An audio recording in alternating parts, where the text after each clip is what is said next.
Get lit. Homepage Parenting Get lit. In Parenting 10 Enlightening Short Moral Stories for Kids. Short moral stories for kids. Stories are a great way of teaching kids the difference between right and wrong. Additionally, they help them gain a general understanding of basic human ethics and behavioral patterns. As children, we grew up reading and listening to the folk tales of Panchatantra stories, Tinkle, Amar Chitrakatha along with Jataka tales, and we may not realize it, but those short moral stories for kids have played an essential role in making us who we are today. The values, beliefs, and morals imparted by these didactic stories for kids are the foundations of our personalities. That's why it's important to pass down these short stories with morals to make kids into well-rounded individuals. We have curated a list of short moral stories for kids that remain relevant even today. Plus we've added a few modern stories with symbolic, underlined meanings that are hand-picked from the Get Lit library. Short moral stories for kids. 1. The Midas Touch. Moral: don't be greedy, be content with what you have. This English story for kids is about King Midas. In ancient Greece, there resided a very wealthy king, Midas. He had everything he could have ever asked for and more, along with a beautiful daughter whom he held dear to his heart, even more than his riches. A day came where Silenus, a satyr loyal to the god of wine and celebration, Dionysus, passed out in Midas' garden. Since Midas believed that satyrs brought him good luck, he went against the wishes of his family and let Silenus rest in his palace until he awoke again. When Dionysus heard about Midas' act of kindness towards his friend, he decided to grant the wealthy king a wish. Midas wished that anything he touches must turn to gold. Even though Dionysus was aware that this was a recipe for disaster, he granted the wish anyway. Midas was ecstatic. He went around touching the most random things in the garden and palace to turn them into gold. When he picked up an apple, it turned into a shiny gold apple. All the courtiers were very fascinated. Midas had never been happier. In all his excitement, he hugged his daughter, forgetting that anything he touched would turn to gold. Hence, his daughter took the form of a lifeless, gold statue. Realizing what he had done, Midas ran to Dionysus and begged God to save his daughter. Complying with his wish, Dionysus saved his daughter and took away all of Midas' powers too, claiming that it was for the best.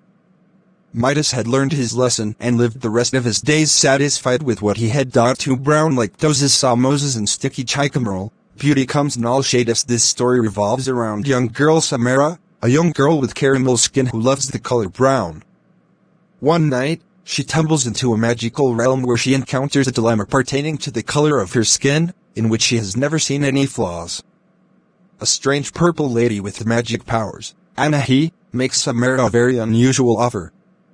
She tells Samara that if she'd like, the purple lady could lighten the color of her skin. This did not appeal to Samara whatsoever. In fact, she elaborated why she took pride in her skin tone, the way her mother had always taught her to.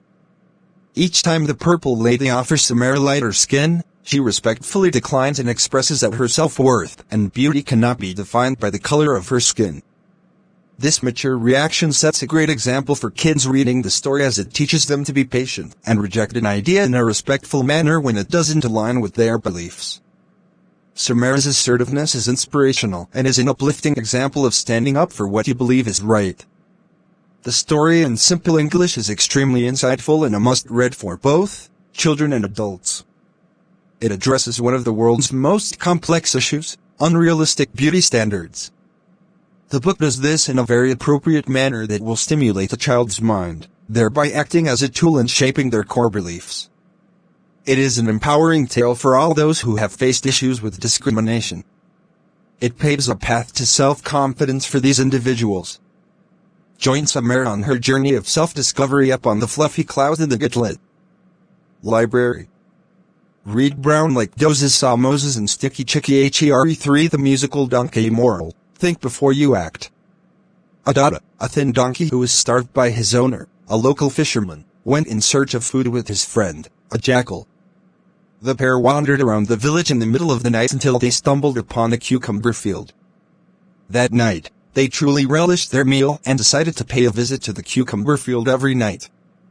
Adada eventually began to look much healthier and was able to pick up more load. Once, after an appetizing and wholesome meal of cucumbers, the donkey insisted on singing. Knowing that this was foolish, the jackal advised him against the same, but the stubborn donkey refused to listen to his friend. Even when the jackal told the donkey that his voice wasn't exactly sweet, Adada dismissed his comment, thinking that the jackal was jealous. He told the jackal that he was happy, and there's nothing wrong in expressing one's happiness. Once again, the jackal warned him of his foolish behavior and of bringing trouble upon himself by disturbing the guards. However, the foolish donkey would not budge. When the donkey started to sing, the jackal interrupted and asked the donkey to wait until the jackal jumps over the other side of the fence for his own safety. The jackal decided to wait outside. On hearing the loud braying noise made by the donkey, the guard naturally awoke from his slumber. When he spotted Adada, the guard beat him black and blue mercilessly. He didn't hold back whatsoever and channeled all of his anger onto the donkey, who was truly regretting not taking his friend's advice. Once he was done, the donkey could barely move. Yet, he somehow dragged his limp body out of the field, where the jackal had been waiting for him. His friend had a sympathetic look on his face as he said, "I told you so."